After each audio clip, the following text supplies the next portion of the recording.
السلام علیکم ورحمۃ اللہ وبرکاتہ۔ الحمد للہ رب العالمین والصلاة والسلام على اشرف الانبیاء والمرسلین، اما بعد فاعوذ باللہ من الشیطان الرجیم، بسم اللہ الرحمن الرحیم، سبحانک لا علم لنا الا ما علمتنا انک انت العلیم الحکیم، رب اشرح لی صدری ویسر لی امری واحلل عقدۃ من لسانی یفقهوا قولی، رب زدنی علما رب زدنی علما رب زدنی علما۔ اعوذ باللہ من الشیطان الرجیم، بسم اللہ الرحمن الرحیم، ورتل القرآن ترتیلا۔ پچھلی کلاس میں ہم تجوید کی اہمیت اور فضیلت کے بارے میں پڑھ رہے تھے۔ ہم نے صرف قرآن کی آیتوں سے اس کی اہمیت اور فضیلت جانی۔ آج انشاءاللہ احادیث کی روشنی میں اس تجوید کی اہمیت اور فضیلت کا اندازہ لگایا جائے گا کہ یہ کتنی اہم چیز ہے۔ لیکن اگر میں پچھلے درس کا کچھ سوالات پوچھوں تو آپ لوگ جواب دیں گے یا کیسے دیں گے؟ کمنٹس میں دیں گے یا آواز؟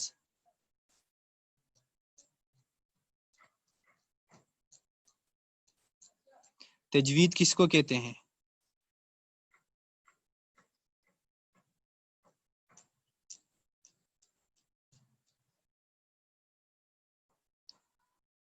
کمنٹس میں لکھ کے چلیں۔ تجوید کا لغوی معنی کیا ہے؟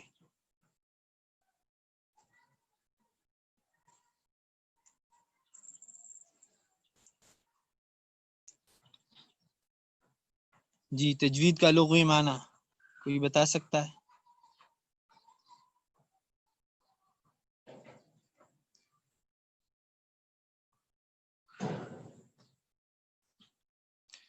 نہیں۔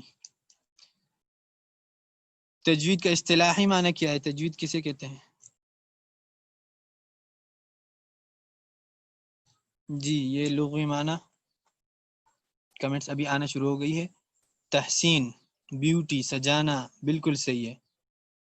عمدہ کرنا، صحیح، بالکل صحیح۔ اب تجوید کا اصطلاحی معنی کیا ہے؟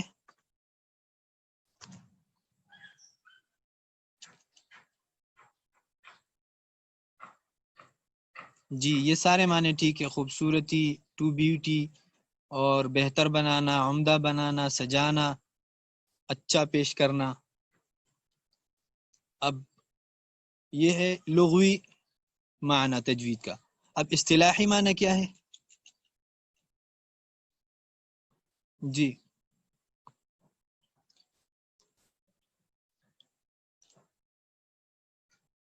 ایک نے لکھا ہے قرآن کو ترتیل کے ساتھ پڑھنا، عمدگی کے ساتھ، اور مخرج اور صفات۔ ہاں، یہ بات صحیح ہے، مخرج اور صفات، یعنی ہر حرف کو اس کے مخرج سے نکالنا اور اس کے صفت کے ساتھ نکالنا۔ مطلب یہ بندہ کہاں کا ہے اور یہ کیسے بندہ ہے، ٹھیک ہے؟ یہ دو چیزیں، یعنی یہ حرف کہاں سے نکلے گا اور کیسے نکلے گا، یہ تجوید ہے۔ اس کے بعد ہم نے آیت پیش کی تھی ورتل القرآن ترتیلا۔ تو ترتیل کے بارے میں جو حضرت علی رضی اللہ تعالیٰ عنہ کا قول تھا وہ کیا تھا کہ ترتیل کیسے کہتے ہیں؟ جی،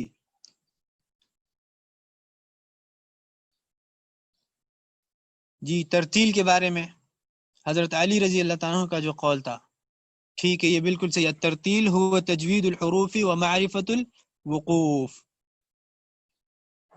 یعنی حرفوں کا تجوید جاننا اور وقف کی جگہ جاننا کہ آپ کہاں پہ رکیں گے۔ آپ سفر کر رہے ہیں، آپ کو اسٹیشن کا پتہ ہونا چاہیے، ورنہ موٹر وے والے آپ کو چالان دیں گے۔ تو اسٹیشن رکنے کی جگہ آپ کو پتہ ہونا چاہیے، تو یہ ہے تجوید اور ترتیل۔ یہ ترتیل کا معنی ہے کہ حروف کی تجوید اور وقفوں کا جاننا کہ کہاں پر آپ وقف کریں گے۔ پھر ہم نے ایک دوسری آیت تلاوت کی تھی، الذین آتیناہم الکتاب یتلونہ حق تلاوتی، تو تلاوت کی کچھ حقوق تھے. کتنے حقوق تھے تلاوت کے؟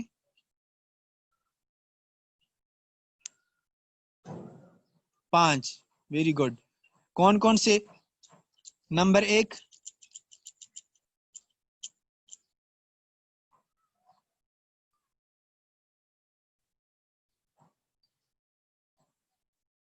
جی نمبر 1 کیا ہے ان 5 حقوق میں سے؟ نمبر 1 احسن القراءہ. گڈ. نمبر 2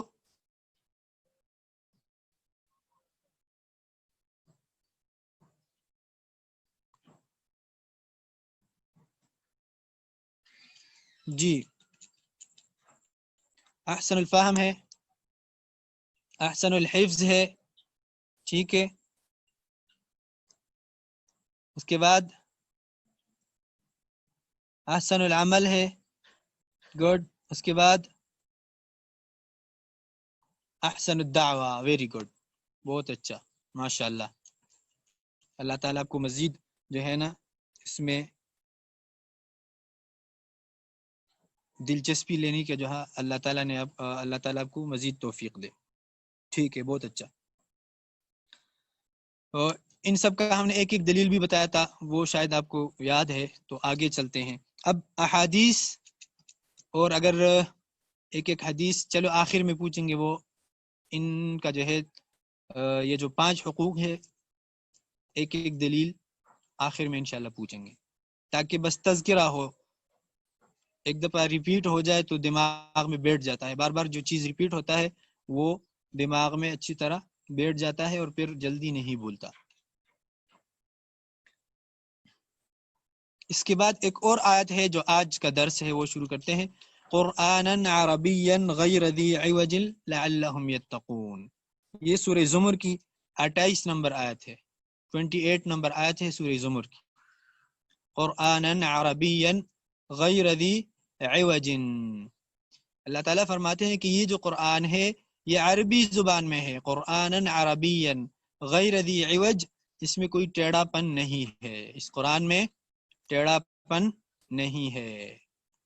تو معلوم یہ ہوا کہ قرآن عربی زبان میں ہے، اور عربیت صحیح تجوید کا نام ہے. اور محمد الرسول اللہ صلی اللہ علیہ وسلم جو ہے افصح العرب تھے. عرب کا جو ہے نا فصیح ترین لہجہ جو تھا وہ نبی علیہ السلام کا تھا، ٹھیک ہے. اور نبی علیہ السلام جو ہے بہت بڑے مجود تھے. 28 سورہ زمر 28، ٹھیک ہے. تو اس آیت سے معلوم یہ ہوا، اللہ تعالیٰ فرماتے کہ قرآن عربین، قرآن جو ہے یہ عربی زبان میں ہے، غیر ذی عوج، اس میں کوئی ٹیڑھا پن نہیں ہے، قرآن عربی زبان میں ہے.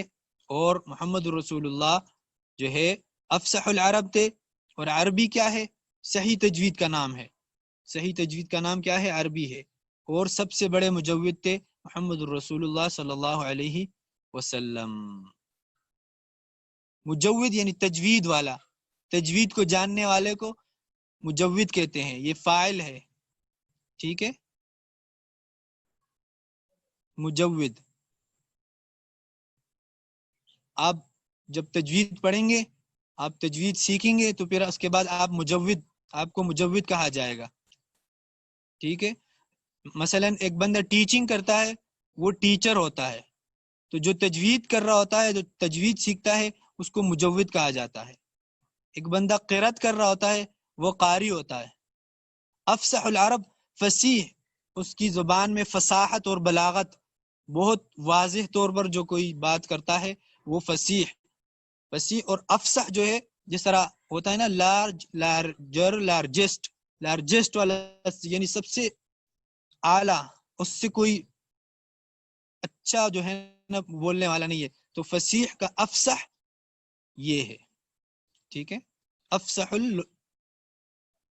اللغہ یعنی عربی زبان میں سب سے فصیح بولنے والے تھے، اچھے انداز میں بہت کلیئرلی بولتے تھے اور پڑھتے تھے. افصح العرب کا یہ تھا، ٹھیک ہے. بعض اگر آپ لوگ حج یا عمرے پہ گئے ہو تو عرب ابھی بھی ہے، وہ جو عربی بولتے ہیں وہ ایسے بولتے ہیں کہ ہم علماء کو بھی سمجھ نہیں آتی، کیونکہ انہوں نے فصیح زبان میں نہیں بولتے، وہ انہوں نے عامی بہت سارے الفاظ اس میں شامل کر دیے ہیں، تو وہ فصیح زبان نہیں ہے، ٹھیک ہے۔ تو جو قرآن کی جو عربی ہے یہ بہت فصیح ہے، واضح ہے، کلیئر ہے۔ اس کے بعد احادیث کی روشنی میں تجوید کی جو اہمیت اور فضیلت ہے وہ معلوم کرنے کی کوشش کرتے ہیں۔ ارشاد نبوی ہے کہ اقرأ القرآن بلحون العرب واصواتها، یہ امر ہے، صیغہ امر ہے، اقرأ القرآن، آرڈر ہے، آرڈر دیا گیا ہے، کس نے آرڈر دیا ہے؟ محمد الرسول اللہ صلی اللہ علیہ وسلم نے، کس کو؟ اپنے امت کو، ساری امت کو، کہ اقرأ القرآن، اس قرآن کو پڑھو، بلحون العرب واصواتها، عرب کی لب و لہجہ اور ان کی آوازوں میں اس قرآن کو پڑھو، کیونکہ ہر قوم کی زبان الگ ہے اور ان کا لہجہ بھی الگ ہے، بولنے کا سٹائل الگ ہے۔ اگر آپ بنگالی زبان سنیں اور بنگالیوں کی اردو سنیں تو وہ آپ کو بہت فرق نظر آئے گا، ٹھیک ہے۔ تو کیا کہتے ہیں اس حدیث میں؟ اقرأ القرآن بلحون العرب واصواتها، عرب کا لب و لہجہ اختیار کر لو، کس میں؟ قرآن پڑھنے میں، ٹھیک ہے۔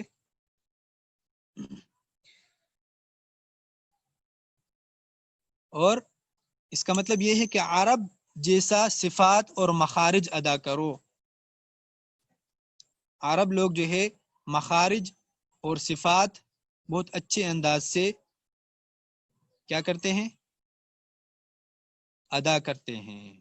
اس لیے اگر آپ کوئی عربی قاری کی آواز میں سنیں گے تو بہت مزہ آئے گا آپ کو، جس طرح شریم ہے، سدیس ہے، عبد الودود حنیف ہے، ماہر معیقلی ہے، یہ سارے کون ہے؟ یہ سارے عرب ہے، اس لیے تو ان کے قرأت میں مزہ ہے، کیونکہ وہ مخارج کو اور صفات کو اچھے طریقے سے ادا کرتے ہیں۔ حدیث یہ ہے اقرأ القرآن بلحون العرب واصواتها، اوپر ایک کمنٹس میں ایک بھائی نے لکھا ہے، وہاں سے آپ الفاظ لکھ سکتے ہیں، اقرأ القرآن بلحون العرب واصواتها۔ اس کے بعد ایک اور حدیث ہے، عن زید بن ثابت قال قال رسول اللہ صلی اللہ علیہ وسلم ان اللہ يحب ان يقرأ القرآن كما انزل، ان اللہ يحب ان يقرأ القرآن كما انزل، اللہ تعالیٰ یہ پسند کرتے ہیں، حدیث زید بن ثابت رضی اللہ تعالیٰ عنہ کی حدیث ہے، وہ فرماتے ہیں کہ رسول اللہ صلی اللہ علیہ وسلم نے فرمایا کہ اللہ تعالیٰ بے شک اللہ تعالیٰ اس بات کو پسند فرماتے ہیں کہ قرآن کریم کو اس طرح پڑھا جائے جس طرح نازل کیا گیا ہے۔ تو قرآن کریم کس زبان میں نازل کیا گیا ہے؟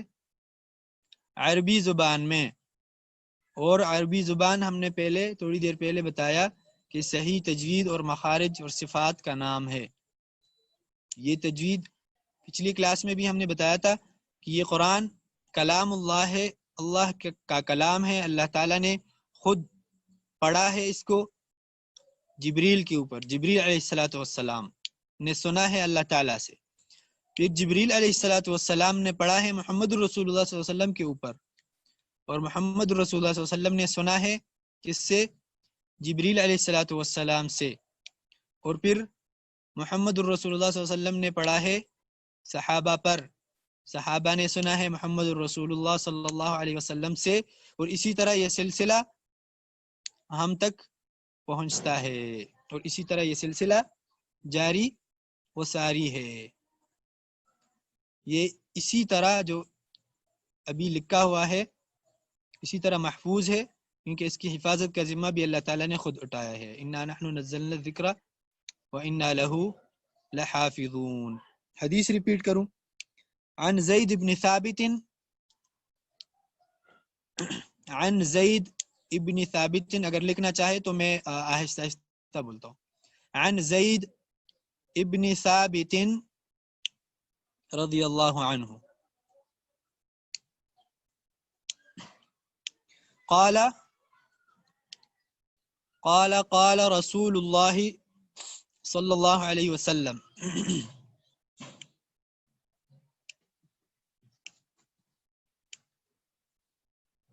ان اللہ يحب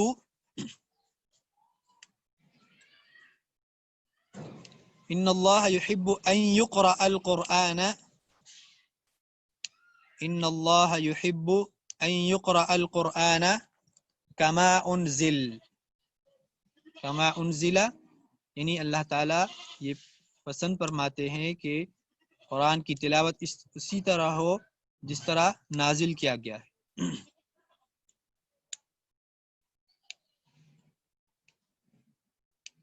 اس کے بعد ایک اور حدیث ہے، یہ ابن حزیمہ کی حدیث ہے، یہ حدیث ابن حزیمہ میں ہے. ایک اور حدیث ہے حسن القرآن باصواتکم، نبی علیہ الصلوۃ والسلام فرماتے ہیں جی یہ کمنٹس میں دیکھ سکتے ہیں، ایک بھائی نے لکھا ہے وہاں سے آپ لکھ سکتے ہیں. جی بالکل صحیح لکھا ہے، یہ حافظ عبد المنان مسعود صاحب نے، اس کی کمنٹ سے لے سکتے ہیں آپ. ایک اور حدیث سن لیں، حسن القرآن باصواتکم، حسن القرآن باصواتکم، حسن السین کے ساتھ، حسن سے ہے، حسن حاسین نون، حسنوا القرآن باصواتکم. حسنو یہ جمع کا صیغہ ہے، یہ حسن لکھا ہے آپ نے، یہ مفرد کا صیغہ ہے، اس کو بس جمع بنا دے، حسنو القرآن باصواتکم، یعنی قرآن مجید کو. جی یہ بالکل صحیح لکھا ہے، کس نے؟ سفی الرحمن بھائی نے صحیح لکھا ہے، حسن القرآن باصواتکم، یعنی قرآن مجید کو اپنی آوازوں سے مزین کرو.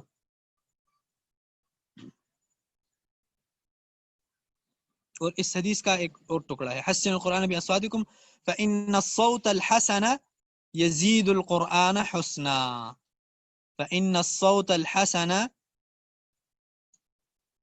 ترجمہ بتاتا ہوں پہلے، یہ جو بندہ لکھنا چاہے وہ لکھ لے. فإن الصوت الحسن يزيد القرآن حسنا، حسن القرآن باصواتکم، اس کا ترجمہ ہے قرآن مجید کو اپنی آوازوں سے مزین کرو، خوبصورت کرو، عمدہ کرو، سجاؤ. وہی تجوید کا مطلب کہ قرآن مجید کو تجوید کے ساتھ پڑھو. ٹھیک ہے، حسن القرآن باصواتکم، قرآن مجید کو اپنی آوازوں سے مزین کرو. فإن الصوت الحسن، بے شک جو اچھی آواز ہے، یزید القرآن حسنا، یہ قرآن کی عمدگی اور خوبصورتی میں مزید بہتری لاتا ہے. فإن الصوت الحسن یزید القرآن حسنا، قرآن کی حسن کو اور بھی دوبالا کرتا ہے، یہ جو اچھی آواز ہے. ٹھیک ہے، اچھی آواز کب بنے گی؟ جب آپ تجوید کے ساتھ پڑھیں گے. ٹھیک ہے، کیونکہ تجوید میں کیا ہوتا ہے کہ کس حرف کو کھینچنا ہے، کس کو نہیں کھینچنا. ٹھیک ہے، کس کو موٹا کرنا ہے، کس کو باریک کرنا ہے، کہاں پہ مد ہے، کہاں پہ غنہ ہے، ناک میں آواز لے جانا ہے. تو اس سے آپ کی آواز بہتر ہوگی. ترجمہ ایک دفعہ اور بتا دوں. چلے، قرآن مجید کو اپنی آوازوں سے مزین کرو، قرآن مجید کو اپنی آوازوں سے مزین کرو. بے شک اچھی آواز قرآن مجید کے حسن کو زیادہ کرتی ہے، بے شک اچھی آواز قرآن مجید کے حسن کو زیادہ کرتی ہے. ٹھیک ہے، سفی الرحمن بھائی نے لکھا ہے. جی یہ بنت طیب، یہ یہ بھی صحیح لکھا ہے، بالکل صحیح. حدیث کا نمبر یہ کہہ رہے ہیں کہ ضرور بتا دیا کرے. چلو میں نے ابھی نوٹ نہیں کیا ہے، اگلی جو آئے گی حدیثیں اس کا میں کتاب اور حدیث کا نمبر بھی لکھ کے پھر آپ کو بتا دوں گا، تو آپ کو ڈھونڈنے میں آسانی ہوگی. باقی یہ آپ سرچ بھی کر سکتے ہیں گوگل پہ کہ یہ جتنے احادیث ہیں، آپ اگر ایک ٹکڑا بھی لکھیں گے 2-3 کلمے تو پورا حدیث گوگل میں آ جائے گا. اب بعض کمنٹس میں لکھتے ہیں کہ راوی کون ہے، یہ حدیث صحیح ہے ضعیف ہے، یہ تو پھر تخریج میں آپ جا رہے ہیں. حدیث کا موضوع بھی نہیں ہے، حدیث سے بڑھ کر اگر آپ حدیث کو پڑھتے ہیں پھر اس سے آگے نکلتے ہیں تو پھر آپ صحیح اور ضعیف اور تخریج راوی اس پہ پھر بات کر سکتے ہیں کلام. وہ آپ کو چوتھے درجے کے بعد وہ علم ہوگا اور وہاں پہ وہ پیریڈ بھی ہوگا اور وہ موضوع بھی وہاں پر ہے، تو آپ اس میں جلدی نہ کریں. ٹھیک ہے. اور بعض بھائی کہتے ہیں کہ پڑھانا سٹارٹ کر لیں، یہ بھی پڑھانا ہی ہے، یہ اس کا حصہ ہے. تجوید اتنی سی ہے، یہ آپ کو 2 مہینوں میں بھی ختم ہو سکتا ہے. ٹھیک ہے، پھر پورا سال کیا کرو گے؟ یہی تجوید کا جو ہے نا ایک پارٹ ہے اور یہی پڑھانا ہے. ٹھیک ہے.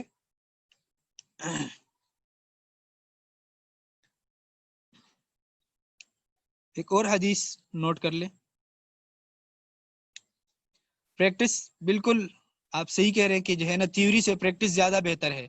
ابھی تو ہم نے کچھ پڑھا ہی نہیں ہے، پریکٹس کس چیز کی کریں گے؟ اب تو ہم آپ کو فضیلت کے بارے میں، کہ اس کی اہمیت کے بارے میں، تجوید کتنی اہم ہے، کیوں اس کو ہم پڑھتے ہیں. آپ کو بہت سارے لوگ آپ کو بعد میں آپ سے سوال کریں گے کہ تجوید کی کیا ضرورت ہے، پھر آپ کے پاس کوئی جواب نہیں ہوگا. وہ آپ کو کہیں گے ہم نے پڑھا ہے قرآن، ہم پڑھ رہے ہیں، پڑھ تو رہے نا، صحیح ہے یا غلط ہے جو بھی ہے پڑھ رہے ہیں، تو اس میں کیا فرق پڑتا ہے، تجوید کا کیا ضرورت ہے. اب تھوڑی دیر میں آپ کو بتا دوں گا کہ اگر آپ تجوید کے بغیر آپ پڑھیں گے تو کتنا فرق آ سکتا ہے. اور چھوٹی چھوٹی اگر آپ حرکات کو آگے پیچھے کرتے ہیں، ٹھیک ہے، اگر حرکات کو تھوڑا سا بڑھاتے ہیں حرکت کو، تب بھی معنی تبدیل ہو جاتا ہے. اور میں آپ کو مثالیں دوں گا کہ کس معنی سے کیا معنی آ جائے گا، تو پھر آپ کو پتہ چل جائے گا کہ تجوید کی اہمیت کیا ہے. تو پھر سامنے والے کو پھر آپ مطمئن کر سکتے ہیں. ورنہ صرف یہ نہیں ہے کہ آپ کی نیت درست ہے، یہ تو آپ کی نیت درست ہے تو آپ نماز مت سیکھیں. آپ نماز میں 5 سجدے کریں ایک رکعت میں، نیت تو آپ کی درست ہے نا. یہ کہتے ہیں کہ نیت ہماری درست ہے کو غلط ہے، تو پھر کیا ہے؟ نیت آپ کی درست ہو، آپ نماز مت سیکھے، ایک رکعت میں 3 سجدے کرے، 4 سجدے کرے، 5 سجدے کرے، نیت آپ کی درست ہے اور کوئی غلط کام بھی نہیں ہے. سجدہ سب سے بہترین عمل ہے، اللہ تعالیٰ کے سامنے آپ سجدہ کر رہے ہیں اور نیت بھی صحیح ہے. نیت کے ساتھ ساتھ ایک اور چیز ہے، وہ بھی بہت ضروری ہے، اتباع، کہ نبی صلی اللہ علیہ وسلم کی اتباع ضروری ہے. نیت تو آپ کی اچھی ہے، بہت اچھی بات ہے، لیکن اتباع تجوید میں یہ سوال بھی اب آ سکتا ہے کہ تجوید میں کون سی اتباع ہے؟ تجوید میں بالکل اتباع ہے. جس طرح باقی اعمال میں کوئی بھی چھوٹے سے چھوٹا عمل ہو، اس میں نبی علیہ الصلوۃ والسلام کی ابتداء اور اتباع ضروری ہے. یعنی اس کے پیچھے پیچھے چلنا، جو نبی علیہ السلام نے جس طرح کیا ہے ویسے کرنا. تو تلاوت بھی اسی طرح کرنا جس طرح محمد الرسول اللہ صلی اللہ علیہ وسلم نے تلاوت کیا ہے، امت کو بتایا ہے. ٹھیک ہے، وہ کیسے کریں گے وہ ہمیں پتہ نہیں ہے ابھی، جب ہم پڑھیں گے پڑھنے سے پتہ چلے گا. اب ایک بندہ ہے، وہ نیا مسلمان ہو گیا، نیت اس کی بہت اچھی ہے، اسلام سے متاثر ہو گیا، اب وہ نماز نہیں سیکھتا، یہی کہتا ہے کہ میرا نیت صحیح ہے، ایک سجدہ کرتا ہے. اسی طرح زکوٰۃ نہیں سیکھتا، اپنی مرضی سے زکوٰۃ دیتا ہے، اس کو پتہ نہیں کہ کتنے مال میں کتنا دینا ہے، یا کم دیتا ہے یا زیادہ دیتا ہے یا نہیں دیتا. نیت تو صحیح ہے، تو صرف نیت کافی نہیں ہے. بہرحال موضوع دوسری طرف نکلتی ہے تو یہ بھی ایک تجوید کا ہی موضوع ہے اور تجوید کا حصہ ہے. اور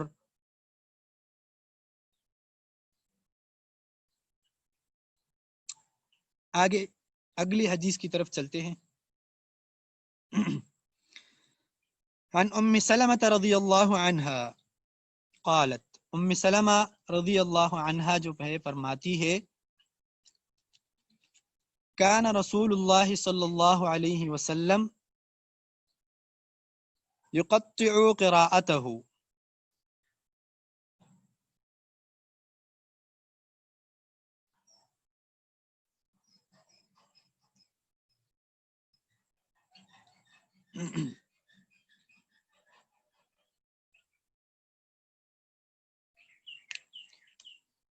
عن ام سلمة رضی اللہ عنہا قالت كان رسول الله صلى الله عليه وسلم يقطع قراءته يقول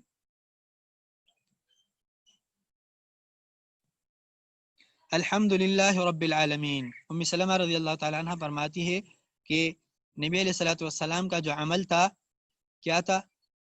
قرات کو ٹکڑے ٹکڑے کرتے تھے. کیا مطلب؟ آیت با آیت جو ہے نا سٹاپ کرتے تھے. یقطع قراءته، قرات کو جو ہے نا درمیان میں روکتے تھے. کیسے؟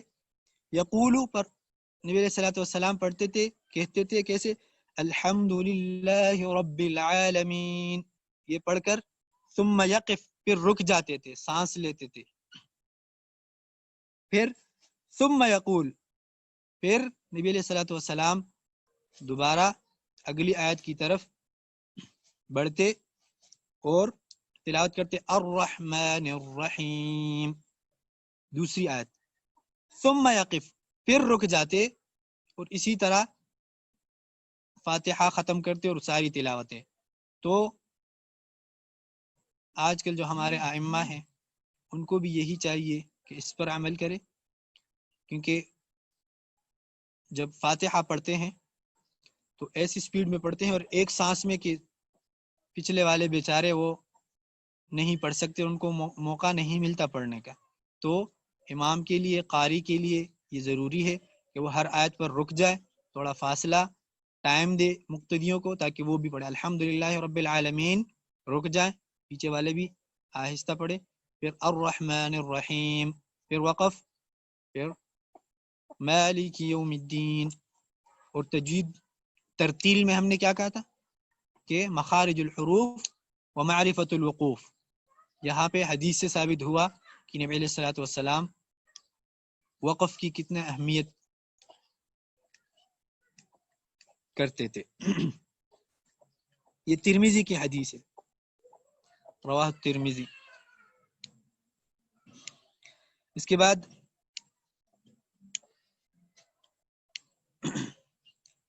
ابن مسعود رضی اللہ تعالی عنہ فرماتے ہیں، ابن مسعود رضی اللہ عنہ کی حدیث ہے قال قال رسول اللہ صلی اللہ علیہ وسلم من قرأ حرفا من کتاب اللہ فله به حسنہ. من قرأ حرفا من کتاب اللہ فله به حسنہ، کہ جس نے قرآن کریم کی ایک آیت نہیں، حرفا، ایک حرف بھی تلاوت کی، اس کے لیے نیکی ہے. والحسنۃ بعشر امثالها، اور ایک نیکی ایک نہیں، قرآن میں ایک نیکی ایک نہیں ہے، وہ 10 گنا ہے. قرآن کی ایک حرف کی تلاوت ایک نیکی کی جگہ پر 10 نیکیاں لکھی جاتی ہے. یہ حدیث میں بھی ہے اور قرآن کی آیت میں بھی ہے کہ من جاء بالحسنۃ فلہ عشر امثالها، کہ جو ایک نیکی کرتا ہے اس کی ایک نیکی 10 گنا شمار ہوگا. ٹھیک ہے، دوبارہ ریپیٹ کروں. من قرأ حرفا، ابن مسعود رضی اللہ عنہ فرماتے ہیں عن ابن مسعود قال قال رسول اللہ صلی اللہ علیہ وسلم من قرأ حرفا، من جس نے قرأ پڑھا، حرفا ایک حرف، من کتاب اللہ اللہ کی کتاب میں سے، فلہ بہ حسنہ اس کے لیے نیکی ہے، والحسنۃ بعشر امثالها اور ایک نیکی 10 گنا ہے. ٹھیک ہے. ولا اقول، اور نبی علیہ السلام فرماتے ہیں کہ میں یہ نہیں کہتا کہ الف لام میم حرفن، کہ الف لام میم ایک حرف ہے، یہ ایک حرف نہیں ہے، بل الف حرف لام حرف و میم حرف، بلکہ الف الگ حرف ہے، لام الگ حرف ہے، میم الگ حرف ہے۔ جس بندے نے الف لام میم صرف یہ بھی تلاوت کی تو اس کے لیے 30 نیکیاں ہیں، 30 نیکیاں، ٹھیک ہے۔ تو ایک ایک حرف پہ فوکس کرنا ہے۔ تجوید میں، تعریف میں آپ لوگوں نے بتایا کہ ہر حرف کو اس کے مخرج سے نکالنا اور صفت کے ساتھ ادا کرنا، یہ ساری چیزیں ایک دوسرے کے ساتھ کنیکٹ ہے، جوائن ہے۔ اب یہاں پہ حدیث میں کیا ہے کہ الف الگ حرف ہے، لام الگ حرف ہے، میم الگ حرف ہے، تو آپ نے ایک ایک حرف پر فوکس کرنا ہے کہ مخرج اس کا کہاں ہے، کہاں سے یہ ادا ہو رہا ہے، منہ کے کس حصے سے یہ ادا ہو رہا ہے، ٹھیک ہے، اور کیسے ادا کرنا ہے، صفات کیا ہے اس حرف کی۔ دوبارہ یہ کہہ رہے کہ ترجمہ بتایا، من قرأ حرفا من کتاب اللہ، جس نے بھی اللہ کی کتاب سے، قرآن کریم سے ایک حرف کی تلاوت کی، فَلَهُ بِهِ حَسَنَةٌ، اس کے لیے نیکی ہے، وَالْحَسَنَةُ بِعَشْرِ أَمْثَالِهَا، اور ایک نیکی 10 گنا ہے، ایک نیکی کے 10، ایک حرف کی 10 نیکیاں ہیں۔ وَلَا أَقُولُ أَلِف لام میم حرف، اور میں یہ نہیں کہتا کہ الف لام میم ایک حرف ہے، بل الف حرف، بلکہ الف الگ حرف ہے، لام الگ حرف ہے، میم الگ حرف ہے، تو اسی طرح الف لام میم پڑھنے سے 30 نیکیاں ہوگی۔ ہاں، یہ کہہ رہے ہیں کہ صفت کے ساتھ ادا کرنے سے کیا مراد ہے؟ صفات ہوتے ہیں ہر بندے کا، صفت کہ یہ بندہ، میں انسان کی مثال دیتا ہوں کہ انسان ہے، یہ گورا ہے، یہ اس کا صفت ہے، یہ کالا ہے، یہ سافٹ ہے، یہ موٹا ہے، یہ لمبا ہے، یہ صفات ہے۔ تو حرف کو دیکھنا ہے کہ اس حرف کو آپ نے سافٹ ادا کرنا ہے، اس کو سخت ادا کرنا ہے، یہ صفات ہے۔ یہ سافٹنس جو ہے یہ صفت ہے، اس کو لمبا کھینچنا ہے مد، یہ صفت ہے، اس کو موٹا پڑھنا اس حرف کو، یہ صفت ہے۔ تو ان صفات کا خیال رکھنا ہے۔ اس میں غنہ کرنا ہے، ناک میں آواز جائے گی اس حرف میں، یہ صفت ہے۔ یہ ساری صفات ہے، صفت سے یہ مطلب ہے، ٹھیک ہے۔ تو آپ نے، اور یہ ہمیں مخارج میں پتہ چلے گا، جب مخارج کا چیپٹر ہم کھولیں گے تو وہاں جو 29 حروف ہے، پچھلی درس میں ہم نے بتایا تھا کہ ٹوٹل حروف 29 ہے، تو ہر حرف کی صفات ہے، الف سے لے کر یا تک، وہاں ہمیں پتہ چلے گا کہ اس حرف کو کیسے ادا کرنا ہے، اس کی صفت کیا ہے۔ جب بھی یہ حرف آئے گا تو اس کو موٹا پڑھیں گے، جب یہ حرف آئے گا اس کو باریک پڑھیں گے، جب یہ حرف آئے گا تو اس کو سختی سے ادا کریں گے، اس میں سیٹی ہوگی، اس میں نرمی ہوگی، یہ ساری صفات ہیں۔ اور ہر حرف کا ہمیں پتہ چلے گا چیپٹر، کس چیپٹر میں؟ مخارج کے چیپٹر میں، ٹھیک ہے، عن قریب آ جائے گا۔ ایک اور حدیث ہے کہ لِكُلِّ شَيْءٍ حِلْيَةٌ وَحِلْيَةُ الْقُرْآنِ حُسْنُ الصَّوْتِ، کہ ہر چیز کا ایک زیور ہوتا ہے، ہر چیز کا ایک زیور ہوتا ہے۔ لِكُلِّ شَيْءٍ حِلْيَةٌ، ہر چیز کا ایک زیور ہوتا ہے۔ جیسے خواتین کا زیور ہوتا ہے وہ ہار پہننا سونے کا، گولڈ کا، انگوٹھی پہننا وغیرہ وغیرہ۔ گھر کا کیا ہے؟ گھر کی خوبصورتی کس چیز سے؟ ٹائلیں لگاؤ، ڈیکوریشن کرو، کلر ملر کرو، صفائی مفائی ستھرائی کرو، یہ اس کی خوبصورتی ہے۔ تو ہر چیز کا ایک زیور ہوتا ہے، اور قرآن کا زیور کیا ہے؟ وحلیۃ القرآن حسن الصوت، اچھی آواز۔ قرآن کا زیور کیا ہے؟ اچھی آواز ہے۔ اچھی آواز کب بنے گی؟ جب آپ کو مخارج کا پتہ ہو، آپ کو صفات کا پتہ ہو، تجوید کا پتہ ہو، تب آپ کی اچھی آواز نکلے گی۔ یہ قراء کی آوازیں کیوں خوبصورت ہے؟ جو قاری نہیں ہوتا وہ جب قرآن پڑھتا ہے تو اس میں مزہ نہیں ہوتا اتنا۔ جو قاری ہوتا ہے، جس نے تجوید پڑھا ہوتا ہے، اس میں روانگی ہوتی ہے، صفائی ستھرائی ہوتی ہے. ایک استاد کام کر رہا ہوتا ہے، میسن ہوتا ہے، دیوار بناتا ہے، تو اس کے کام میں صفائی ہوتی ہے. اور جب اس کے شاگرد دیوار بناتا ہے تو وہ آگے پیچھے ہوتا ہے دیوار، کیونکہ وہ استاد نہیں ہے، اس کے کام میں صفائی نہیں ہے. تو جس بندے نے تجوید پڑھی ہے اس کی آواز میں صفائی ہوگی، کیونکہ اس کو پتا ہوگا، رول پتا ہوگا اس کا کہ حرف کیسے ادا کرنا ہے. اور پھر قرأت میں روانی ہوگی. تو یہی خوبصورتی ہے. یہی کیا ہے؟ خوبصورتی ہے. اچھی آواز، اور اچھی آواز بنے گی تجوید سے.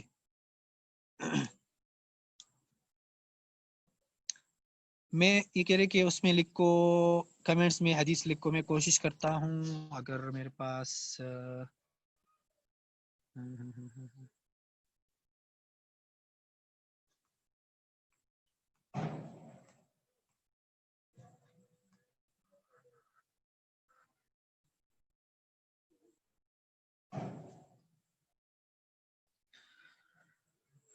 میرے پاس شاید آپشن نہیں آ رہا، یا مجھے اندازہ نہیں چل رہا.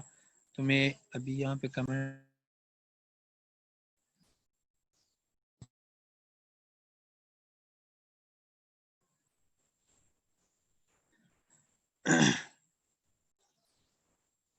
جی میرے پاس کمنٹ کا وہ نہیں آ رہا. تو ایک بندہ جس کو آتا ہو وہ لکھ کے کمنٹ کریں. میں آپ کو ایک دفعہ پھر بتاتا ہوں. لِكُلِّ شَيْءٍ حِلْيَةٌ، یہ لکھ لیا کس بھائی نے؟ سامیہ افضل نے لکھا ہے. لِكُلِّ شَيْءٍ حِلْيَةٌ وَحِلْيَةُ الْقُرْآنِ حُسْنُ الصَّوْتِ. یہ حافظ عبد المنان مسعود نے بھی لکھا، یہاں سے آپ لے سکتے ہیں. ٹھیک ہے کہ ہر چیز کا ایک زیور ہوتا ہے، اور قرآن کا جو زیور ہے وہ کیا ہے؟ حسن الصوت، اچھی آواز ہے. ٹھیک ہے. ایک اور حدیث نوٹ کر لیں کہ رب قار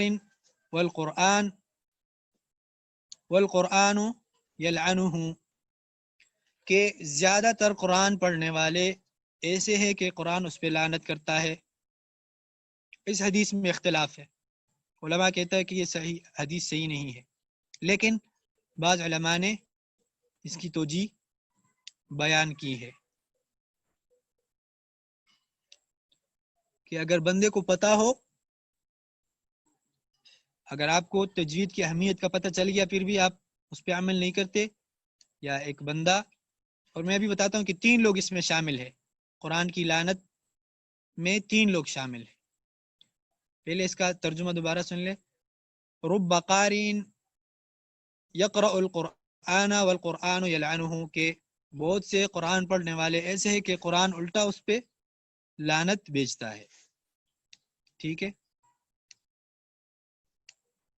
یہ احیاء العلوم میں ہے یہ. اور میں نے پہلے بتایا کہ اس حدیث میں کلام ہے. ٹھیک ہے، اس حدیث میں اختلاف ہے. علماء کہتے ہیں کہ یہ صحیح نہیں ہے، لیکن بعض علماء نے یہ بتایا کہ اس میں 3 لوگ شامل ہیں. اس کا معنی صحیح ہے، اگر سند صحیح نہیں ہے لیکن اس کا معنی صحیح ہے. اور کب؟ جب بندے کو پتا ہو. اس میں 3 لوگ شامل ہیں. کون سے؟ ایک بے عمل لوگ، کہ قرآن پڑھتے ہیں، اس کو پتہ بھی ہے کہ اللہ کا کلام ہے اور اس پہ عمل کرنا چاہیے، لیکن وہ بے عمل لوگ اس میں شامل ہے کہ قرآن تو پڑھتے ہیں لیکن عمل نہیں کرتے. نمبر 1 یہ لوگ اس میں شامل ہیں. نمبر 2 بغیر تجوید کے پڑھنے والے، جس کو پتا ہو کہ تجوید کے بغیر پڑھنے سے معنی میننگ چینج ہوتا ہے قرآن کا. جس کو نہیں پتا اس کو یہاں پر وہ نہیں ہے، اس کو یہاں پر کیا ہے؟ اس حدیث میں وہ شامل نہیں ہے، کیونکہ اس کو تو پتہ ہی نہیں ہے. میں اس کی بات کر رہا ہوں جس کو پتا ہو، پتہ چل جائے اس کے بعد بھی نہیں کر رہا، وہ اس میں شامل ہے. اور ٹھیک ہے جی، یہ لحن جلی بھی ہے. اس میں لحن کے باب میں چیپٹر میں آئے گا. پھر لحن 2 قسم کی ہے غلطی، وہ اگلا اس میں آئے گا انشاءاللہ. اور تیسرے نمبر پر وہ لوگ اس میں شامل ہے جو قرآن کی تفسیر کو اپنی طرف سے کرتے ہیں، اپنے منمانی سے قرآن کی تفسیر اور معنی بتاتے ہیں. وہ لوگ اس میں شامل ہے. ٹھیک ہے، اس کو پتہ ہے کہ مجھے تفسیر نہیں آتی، مجھے میننگ نہیں پتہ، لیکن قرآن کی آیت بتاتے ہیں اور اس کا میننگ بیان کرتے ہیں، کیونکہ اس کو پتہ بھی نہیں ہے، نہ حدیث کا پتہ ہے، نہ ترجمے کا پتہ ہے، نہ تفسیر کا پتہ ہے، یہ علم، یہ میدان بھی نہیں ہے اس کا، لیکن پھر بھی وہ کرتا ہے۔ یہ تین لوگ پھر اس میں شامل ہے، قرآن الٹا اس پہ لعنت بھیجتا ہے۔ کن تین لوگوں پر؟ ایک جو قرآن بغیر تجوید کے ساتھ پڑھتا ہے، یہ ربا، اس میں الف نہیں ہے، ربا، با کے نیچے، با کے اوپر زبر ہے، رب قارئن، ٹھیک ہے، رب قارئ للقرآن والقرآن یلعنہ، کہ قاری، بہت سے قراء ایسے ہیں کہ قرآن پڑھنے والے، قاری کس کو کہتے ہیں؟ قرآن پڑھنے والے کو۔ آپ قرآن پڑھتے ہیں، آپ بھی قاری ہے، یہ نہیں کہ جس نے قرآن حفظ کیا ہے، جس نے قرآن حفظ کیا ہے وہ حافظ ہوتا ہے، جو قرآن پڑھ رہا ہے چاہے دیکھ کے پڑھ رہا ہے یا بغیر دیکھ کے پڑھ رہا ہے وہ قاری ہوتا ہے، ٹھیک ہے، قرات کرنے والا، جی بالکل صحیح۔ بہت سارے قرات کرنے والے ایسے ہیں کہ قرآن الٹا اس پہ لعنت بھیجتا ہے۔ نمبر ایک، بے عمل لوگ، قرآن پڑھتے ہیں لیکن عمل نہیں کرتے، قرآن کی میننگ بھی پتہ ہے اس کو کہ اس کا یہ مطلب ہے کہ فلاں زنا نہ کرو، پھر بھی زنا کرتا ہے، زکوٰۃ دو، زکوٰۃ نہیں دیتا پھر بھی، اور بھی بہت سارے، جھوٹ نہ بولو، پھر بھی جھوٹ بولتا ہے، تو یہ اس لعنت میں شامل ہے۔ نمبر دو، وہ لوگ جس کو پتہ ہے کہ تجوید کی اہمیت ہے اور تجوید کے بغیر قرآن کا میننگ بدل جاتا ہے، پھر بھی تجوید کے بغیر پڑھتا ہے اور میننگ چینج کرتا ہے جان بوجھ کے، وہ اس لعنت میں شامل ہے۔ اور نمبر تین، جو اپنی طرف سے تفسیر بیان کرتے ہیں، ٹھیک ہے، اپنی طرف سے تفسیر بیان کرنے والے، وہ اس میں شامل ہے۔ آگے چلتے ہیں، امام جزری رحمۃ اللہ علیہ کیا فرماتے ہیں؟ یہ جو ابھی بتایا نا کہ قرآن لعنت بھیجتا ہے، اور اس میں دوسرا ٹاپک، دوسرے لوگ کون سے تھے؟ بغیر تجوید پڑھنے والے۔ اب اس پہ آتے ہیں کہ تجوید کی کیا اہمیت ہے۔ تجوید کے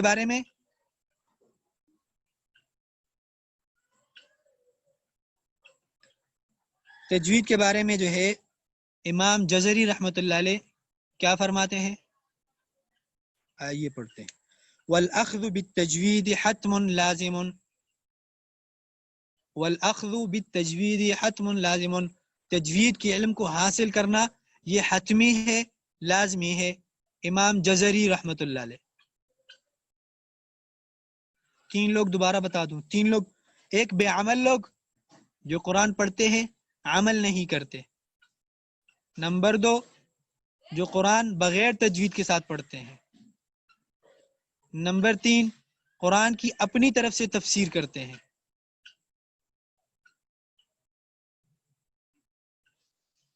جی بہت ساری ہے، لیکن یہ لوگ اس پہ بور ہو رہے ہیں۔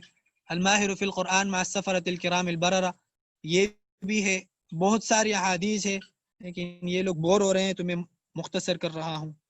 یہ امام جزری رحمۃ اللہ علیہ کا قول بتا کے پھر کچھ مثالیں، اگر ٹائم مل گئے تو مثالیں دوں گا، اور پھر آج کی کلاس ختم کرتے ہیں، اور پھر یہ ٹاپک بھی ختم کرتے ہیں، کیونکہ میرا جو خیال ہے اس سے لوگ بور ہو رہے ہیں۔ تو امام جزری رحمۃ اللہ علیہ فرماتے ہیں کہ والأخذ بالتجوید حتم لازم، علم تجوید کو حاصل کرنا یہ حتمی ہے، ضروری ہے، لازمی ہے۔ کیوں؟ من لم یجود القرآن آثم، کیونکہ جو تجوید کے ساتھ قرآن نہیں پڑھتا وہ گناہ گار ہے۔ وہ کیا ہے؟ گناہ گار ہے۔ یہاں پہ کمنٹ بار بار آتا ہے کہ قاری اور غیر قاری میں یہ ہے کہ جس نے مشق کیا ہو وہ قاری ہے، اور جس غیر قاری وہ ہوتا ہے جس نے مشق نہیں کیا ہو۔ یہ اچھا وہ نہیں ہے، بالکل۔ قاری جو پڑھنے والا ہے وہ قاری ہے، چاہے تجوید کے ساتھ پڑھے یا بغیر تجوید کے ساتھ۔ جس نے مشق کیا ہو، مشق نہیں کیا ہو، سارے قراء ہیں، آپ پڑھنے والے ہیں، قرات سے ہے، قرات کر رہے ہیں نا، آپ کچھ پڑھ رہے، عربی میں اس کو قاری کہتے ہیں، ٹھیک ہے۔ تو من لم یجود القرآن آثم، جو تجوید کے ساتھ قرآن نہیں پڑھتا وہ گناہ گار ہے۔ کیوں گناہ گار ہے بھائی؟ لأنه به الإله انزل، کیونکہ تجوید کے ساتھ اللہ تعالیٰ نے اس قرآن کو نازل فرمایا ہے. لأنه به الإله انزل، کیونکہ اللہ تعالیٰ نے، الہ نے، اس کلام کے مالک نے اس تجوید کے ساتھ نازل فرمایا ہے. وہکذا، اور اسی طرح، منہ الینا وصلا، اور اسی طرح اللہ کی طرف سے نبی علیہ الصلوۃ والسلام کے ہاتھ سے، اس کے وسیلے سے ہمیں پہنچا ہے. اسی طرح وہکذا منہ الینا وصلا، اسی تجوید کے ساتھ ہم تک پہنچا ہے، تو اس لیے تجوید لازمی ہے. پھر آگے فرماتے ہیں اذ واجب علیہ محتم، کہ یہ بات واجب ہے، حتمی ہے، ضروری ہے. قبل الشروع اولا ان یعلموا، کہ آپ قرآن کو شروع کرنے سے پہلے تجوید کو جان لے. قرآن کو پڑھنے سے پہلے، شروع کرنے سے پہلے اس تجوید کو، اس علم تجوید کو، اس فن تجوید کو جان لے. اگر تجوید کے بغیر پڑھیں گے، آپ کو پتہ ہے کہ میننگ چینج ہوتا ہے، پھر آپ گناہ گار ہیں. لیکن اگر آپ کو ابھی تک پتہ نہیں تھا، پھر آپ گناہ گار نہیں ہے. ٹھیک ہے. گناہ گار کیوں ہے؟ تجوید کے ساتھ پڑھنے سے اور تجوید کے بغیر پڑھنے سے کیا فرق پڑتا ہے؟ آئیے کچھ مثالیں آپ کو بیان کرتے ہیں. مثلا ایک حرف ہے قاف، صرف قاف اور کاف کے فرق کو دیکھیے اور پھر میننگ دیکھیے. ایک ہے قاف، موٹا قاف جو قلم والا، قلم میں جو قاف آتا ہے 2 نقطوں والا، اور ایک ہے کاف جو کافر جس سے لکھا جاتا ہے، کاف چھوٹا کاف دوسرے سے. تو پھر میننگ دیکھے. ایک آیت ہے کہ اللہ تعالیٰ فرماتے ہیں فی قلبہ مرض، اللہ تعالیٰ فرماتے ہیں کہ اس منافقوں کے دلوں میں مرض ہے.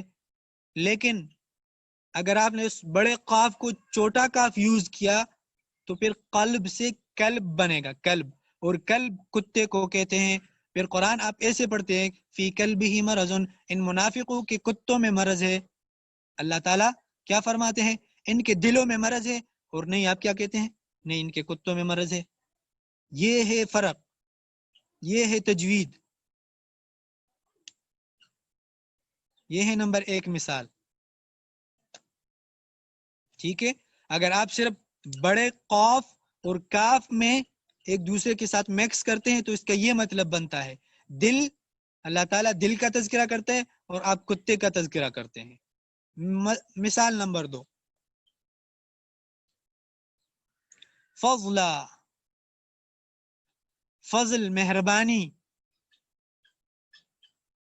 قرآن میں آیت ہے وَلَقَدْ آتَيْنَا دَاوُودَ مِنَّا فَضْلًا، اور ہم نے داؤد علیہ السلام کو اپنے فضل سے دیا تھا، علم، نبوت، جو بھی اپنی فضل سے. لیکن اگر آپ زبر کو پیش بنائیں گے، زبر کو آپ پیش بنائیں گے تو دیکھیں اب میننگ. فضلہ کا مطلب ہے اللہ تعالیٰ کی مہربانی سے، فضل سے. اور اگر آپ اس زبر کو پیش بنائیں گے فضلہ، فضلہ کس کو کہتے ہیں؟ کچرے کو، جو جسم سے خارج ہوتا ہے وہ والا کچرا، اس کو فضلہ کہتے ہیں. تو پھر قرآن کا مطلب کیا ہوا؟ اللہ تعالیٰ فرماتے ہیں ہم نے داؤد علیہ السلام کو اپنے فضل سے دیا تھا. اور نعوذ باللہ، نعوذ باللہ، اگر آپ نے زبر کی جگہ پر پیش پڑی فضلہ تو پھر وہ کچرا جو جسم سے نکلتا ہے. ٹھیک ہے، یہ آ جائے گا.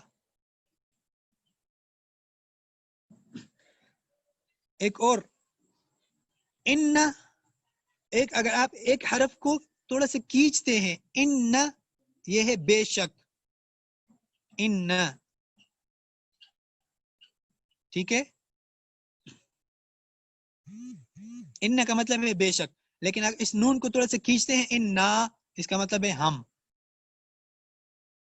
اگر آپ کہتے ہیں کہ ان اللہ، بے شک اللہ تعالی، اور اگر آپ کہتے ہیں کہ انا اللہ، ہم اللہ، یہ فرق پڑ جائے گا. آگے مثالیں بہت ساری ہیں، کمنٹس میں بھی آ رہے ہیں، لیکن انا انزلناہ فی لیلۃ القدر، قدر جو اللہ کے ہاں لکھی ہوئی ہے قدر وہ ہے. لیکن اگر آپ اس کو وہی قاف اور کاف کا وقت درے، پھر اب قدر کا چھوٹی کاف کے ساتھ وہ برتن کو کہتے ہیں، ہم نے اس قرآن کو برتن والی رات میں نازل فرمایا، یہ میننگ بنے گا. تو یہ ہے تجوید. اس کے بعد سورہ قریش میں دیکھیں، لإلاف قریش إلافهم رحلة الشتاء والصيف، صیف گرمی کو کہتے ہیں، صاد موٹا پڑھنا ہے اس کو. لیکن اگر آپ اس موٹے کو پتلا پڑھتے، رحلة الشتاء والصيف تلوار، سیف تلوار کو کہتے ہیں، صیف گرمی کو کہتے ہیں، موسم گرما، اور آپ سیف تلوار کو کہتے ہیں. کہ عرب لوگ کیا کرتے تھے، موسم گرما اور سرما میں وہ سفر کرتے تھے، اور آپ کہتے ہیں کہ نہیں، تلوار میں سفر کرتے تھے. تو یہ فرق ہے تجوید کے ساتھ پڑھنے کا اور تجوید کے بغیر پڑھنے کا. پھر حرکات چینج ہو گئے. وَإِذِ ابْتَلَىٰ إِبْرَاهِيمَ رَبُّهُ، اللہ تعالیٰ نے ابراہیم علیہ السلام کا امتحان لینا چاہا. اور اگر آپ یہ کریں گے کہ وَإِذِ ابْتَلَىٰ إِبْرَاهِيمُ رَبَّهُ، زبر کو پیش بنا دیا، تو پھر یہ مانا آئے گا کہ ابراہیم علیہ السلام نے اللہ کا امتحان لینا چاہا. مانا بالکل الٹ ہو جاتا ہے. قل اور کل کا کمنٹس میں بار بار آئے کہ بتاؤ. ایک آیت ہے قل کل من عند اللہ، کہو کہ یہ سارا اللہ کی طرف سے ہے. لیکن اگر قل کو چھوٹا کاف کہیں گے، کل کھاؤ، قل کا مطلب ہے کہو، اور کل کا مطلب ہے کھاؤ. تو اللہ تعالیٰ بتاتا ہے کہ آپ کہو اور آپ کہہ رہے ہیں کہ کھاؤ. کتنا بڑا فرق ہے. یہ ہے تجوید. اس کے بعد یا ایھا المدثر قم فانذر، یا المدثر قم، قم بڑے قاف کے ساتھ کھڑے ہو جائیے، فانذر لوگوں کو ڈرائیے، اور قم چھوٹے کاف کے ساتھ، قم اس آستین کو کہتے ہیں، آستین کو کہتے ہیں. کتنا فرق ہے. اسی طرح سورہ نبا میں لابثین فیہا احقابا، سا کے ساتھ اگر آپ پڑھیں گے لابثین، وہ ٹائم گزاریں گے جہنم میں بہت سارا. لیکن اگر آپ کہیں گے کہ لابثین، سین کے ساتھ پڑھتے ہیں، تھوڑی سی اس میں سختی، سا سافٹ ہے اور آپ اس میں سختی لاتے ہیں، تو پہنتے ہیں. لابثین کا مطلب پہننا، اور لابثین کا مطلب ٹائم گزارنا. تو دیکھو اللہ تعالیٰ کہ ٹائم گزاریں گے وہ لوگ، اور آپ کہتے ہیں کہ نہیں، پہنیں گے وہاں پہ. اسی طرح لا یعلمون، یقیناً وہ جانتے ہیں. اور اگر آپ کہتے ہیں کہ لا یعلمون، لام کو تھوڑا کھینچ لیا، تو آپ کہتے ہیں کہ نہیں جانتے. تو یہ ہے تجوید. ٹھیک ہے، یہاں تک ہم آف کر لیتے ہیں، ٹائم بھی ہو گیا ہے اور لوگ بھی بور ہو رہے ہیں. تو یہ ہے اہمیت. اور آج یہ والا چیپٹر ختم. اگلی کلاس میں یہ چیزیں نہیں ہوگی. اہمیت کے بارے میں اتنا ہو گیا، کافی ہے. ٹھیک ہے. اور ریپیٹ، یہ چیزیں ریپیٹ ہوں گی. ٹھیک ہے، ریپیٹ ہوں گی. اگلی کلاس کے شروع میں یہ اہمیت کے بارے میں، تجوید کے بارے میں سوالات کروں گا، کمنٹس میں دیکھوں گا. ٹھیک ہے. اور اس کے بعد ہم نیا مرحلہ شروع کریں گے ایک نئے چیپٹر میں. تو لوگ وہ کر رہے ہیں کہ فرمائش کر رہے ہیں کہ آپ تھوڑی سی تلاوت سنا دیں. ٹائم تو آپ کا دوسرے کلاس کا ہو چکا ہے. چلو تھوڑا سا کر لیتا ہوں. معائقلی میں کہہ رہے ہیں کہ معائقلی میں کریں آپ.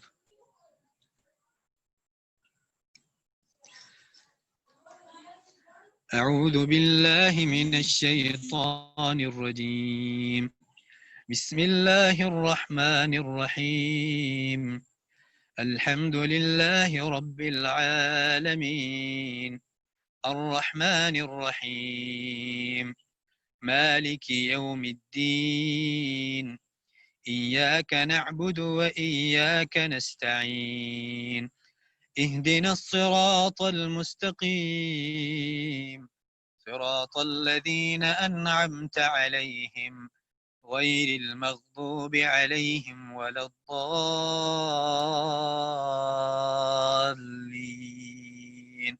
آمین. جی بالکل یہ ماہر کا سٹائل تھا. یہ کمنٹس میں آ رہا تھا کہ آپ ماہر کے سٹائل میں پڑھے، تو میں نے اس لیے ماہر معیق علی کے سٹائل میں پڑھا. اور پچھلی درس میں نے شریم اور عبد الودود حنیف کے درس میں اس میں طرز میں پڑھا تھا. تو یہاں پر آف کر لیتے ہیں. السلام علیکم ورحمۃ اللہ وبرکاتہ.